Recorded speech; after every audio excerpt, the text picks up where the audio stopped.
جلد باز لوگ ہوتے ہیں وہ ہر واقعے پر کہتے ہیں یہ امام زمانہ کے ظہور کی ایک علامت ہے.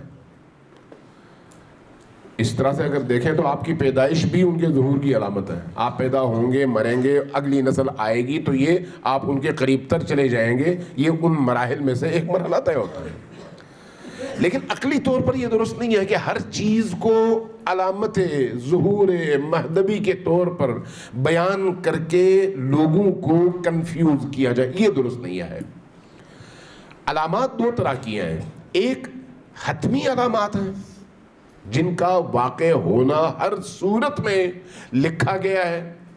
ان واقعات کے وقوع پذیر ہونے سے پہلے ظہور ممکن نہیں ہے.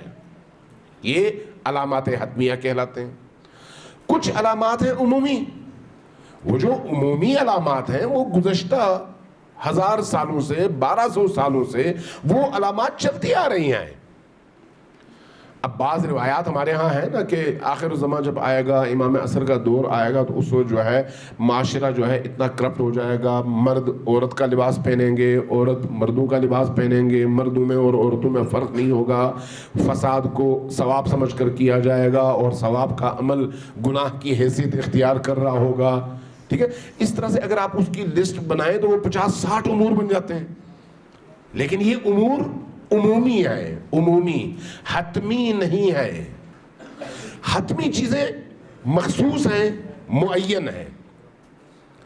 جب آپ فتنوں کی بات کرتے ہیں, فتنہائے عصر ظہور, تو ان فتنوں سے پہلے ایک چیز ہمارے ذہن میں کلیئر ہونی چاہیے کہ امام زمان سلام اللہ علیہ کے ظہور کا جو فیصلہ ہے اللہ کا وہ قطعی ہے اور ہر صورت میں ظہور ہونا ہے. یہ ایک انڈرسٹوڈ اور قطعی امور میں سے ایک امر کے طور پر ہمارے ذہن میں موجود ہونی چاہیے بات. دوسری بات یہ بھی بالکل واضح ہونی چاہیے کہ امام زمان ایک تصوراتی شخصیت نہیں ہے کہ آنا تو ہے لیکن کب یہ نہیں پتا, نہیں, ایسا بھی نہیں ہے. امام زمان کی آمد یعنی ایک تسلسل ہے ائمہ اہل البیت کا, اور وہ ہستی 12ویں ہستی ہے ائمہ اہل البیت میں سے. اور یہ نقطہ, یہ ارتقاء یا یہ نقطہ, مرکزی نقطہ جو ہے یہ تشیع اور تسنن دونوں میں, یعنی اہل سنت اور اہل تشیع دونوں میں مشترکہ نقطہ ہے, فرق کوئی نہیں ہے. بات سمجھ آئی میں نے کیا کہا؟ کہ امام زمان یعنی امام مہدی زمان علیہ السلام وہ نقطہ ہیں جن پر شیعہ اور سنی دونوں کا اختلاف ہے یا نہیں؟ بالکل بھی نہیں ہے.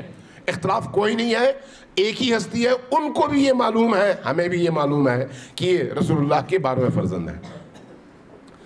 حضرت امام امیر المؤمنین علیہ السلام اور حضرت زہرا کے فرزندوں میں سے آخری امام ہیں. اس پر بھی دونوں کا اتفاق ہے. یعنی یہ ان قطعی امور میں سے جن پر کوئی اختلاف نہیں ہے.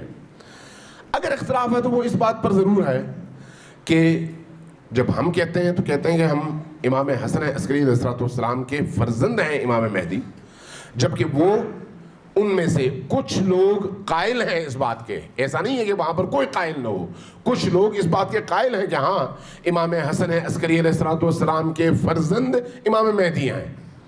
لیکن کچھ لوگ, بلکہ اکثریت جو ہے وہ قائل نہیں ہے. وہ کہتے ہیں نہیں, یہ ضروری نہیں ہے. امام مہدی آئیں گے, اسی نسل میں سے آئیں گے, منتخب ہو کر آئیں گے, اللہ کی طرف سے منتخب ہستی کا نام ہے, لیکن وہ کب آئیں گے یہ نہیں معلوم.